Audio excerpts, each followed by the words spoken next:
Kapitulská ulica patrí medzi najpôsobivejšie a zároveň najtajomnejšie zákutia bratislavského starého mesta. Úzka ulička, vydlaždená starobilými kamennými kockami,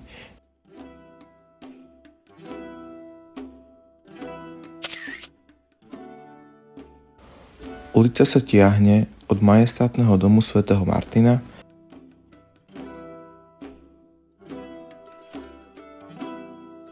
až po tichú ulicu Na Vršku.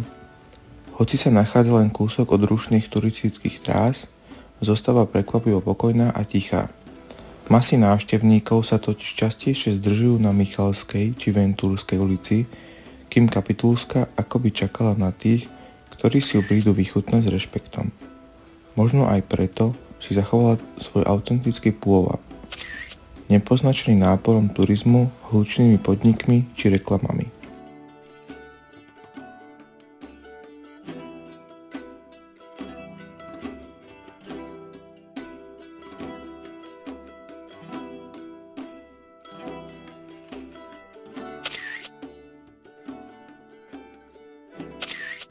Na teraz tu stretnete zamyslených seminaristov, ktorí sa ulicou prechádzajú v tichom rozjímaní.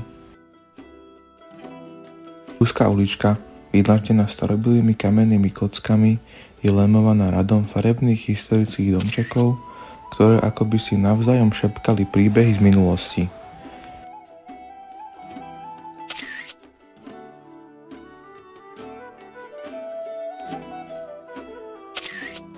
Nie nadarmo ju niektorí volajú uličku duchov. Po zotmení vraj zhasnú svetla v oknách starodávnych domov a na dlažbu dopadá len tlmené svetlo starých lámp. Legenda hovorí, že o polnoci nastala hodina duchov. Ulicami sa prechádzajú dávni obyvatelia domov, či dokonca duše pacientov z nemocnice, ktorá tu kedysi stála. Miestni dokonca hovoria aj o bezhlavom mníchovi, ktorého prepadli práve tu, kvôli zlatým dukátom, a vraj sa tu občas objavia aj dunajskí vodníci. Kapitulská je miestom, kde sa história stretáva s legendami, pokoj s tajomstvom, a hoci je ideálnym miestom na romantickú prechádzku plnú nostalgie, sem tam ju v nočných hodinách prebudí veselá mládež, ktorá zablúdila z iných kútov starého mesta.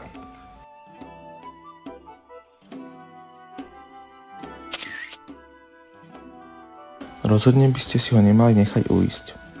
Bratislavčania ju majú doslova pod nosom, no aj tak býva často obchádzaná.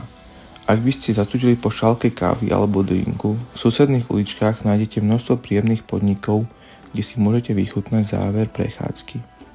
Kapitulská ulica nie je len krásnym svedkom histórie, ale aj miestom s dušou, ktoré vás očarí svojim tichom, atmosférou aj príbehmi, ktoré akoby stále viseli vo vzduchu. Cesta sem je jednoduchá z ktoréhokoľvek kúta Bratislavy. Vjazd autom je zakázaný, čo ešte viac podčiarkuje pokoj a intímnosť tohto miesta.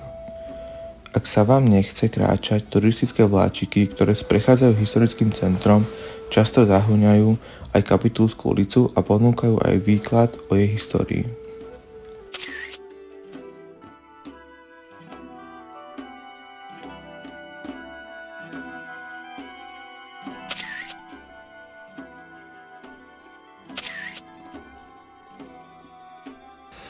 Prepoštský palác je historická budova, nachádzajúca sa na Kapitulskej ulici v historickom centre Bratislavy. Ide o jednu z najstarších a najcennejších sakrálnych a architektonických pamiatok mesta. Palác bol tradične sídlom prepošta Bratislavskej kapituly, ktorá hrala dôležitú úlohu v duchovnom a kultúrnom živote mesta.